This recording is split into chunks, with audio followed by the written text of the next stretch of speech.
प्रयागराज में हमें मिले हैं अजय सोनी, जिन्होंने कुछ लाइनें लिखी हैं कुंभ के बारे में। तीर्थराज कुंभ आखिर क्या है, कुछ पंक्तियां इन्होंने लिखी हैं, बेहद अच्छी दैनिक सवेरा की पूरी टीम को लगी। इसके बाद हमने सोचा कि एक बार इन्हीं की जुबानी जान लेते हैं, इनके शब्दों में आखिर कुंभ है क्या।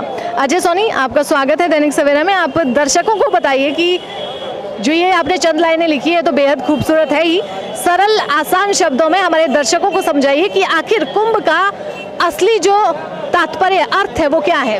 पहले तो दैनिक सवेरा परिवार को मेरी ओर से बहुत बहुत धन्यवाद और बधाई। तीर्थराज प्रयाग का महात्मा क्या है, महिमा क्या है, इस पे मैंने एक रचना की है कुंभ चालीसा के नाम से।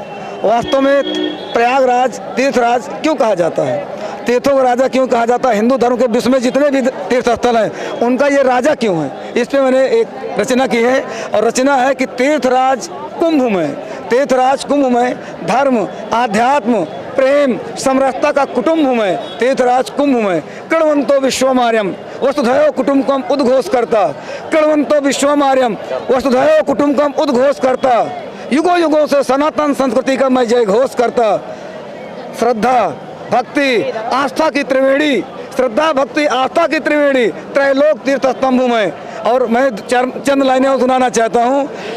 गीता का शंखनाद करते मुझमें हरिकृष्ण समाये हैं, गीता का शंखनाद करते मुझमें हरिकृष्ण समाये हैं। गंगा यमुना सरस्वती संगम मुझमें श्री राम नहाए हैं। भारत की महान सभ्यता का परिचायक रघुकुल हूँ मैं, तीर्थराज कुंभ हूँ। ये बहुत बड़ी कविता है।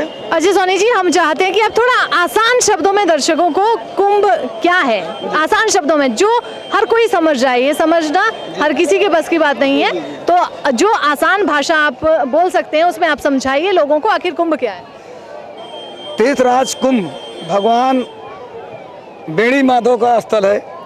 काशी में भगवान भोलेनाथ शिव जी का वास है, इसलिए उसे काशीपुरी कहते हैं। और उस भगवान शिव का एक नाम काशीनाथ है।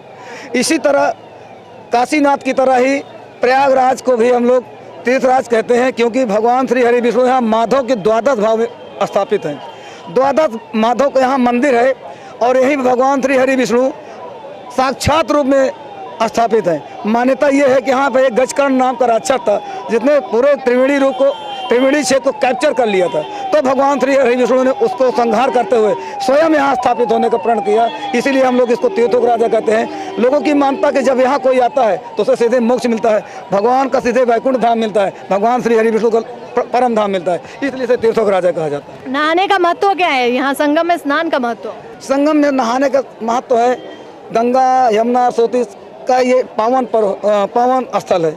यहाँ संगम है, यहाँ के संगम में स्नान करने के बाद लोगों को इससे मानता है, पुराने से मानता है कि अमृत की प्राप्ति होती है, अमृत तो मिलता है, हमें सीधे वैकुंठ मिलता है, परमात्मा के श्री चरणों में हमारी पूरा जीवन समर्पित होता है, लोगों की ये मानता है।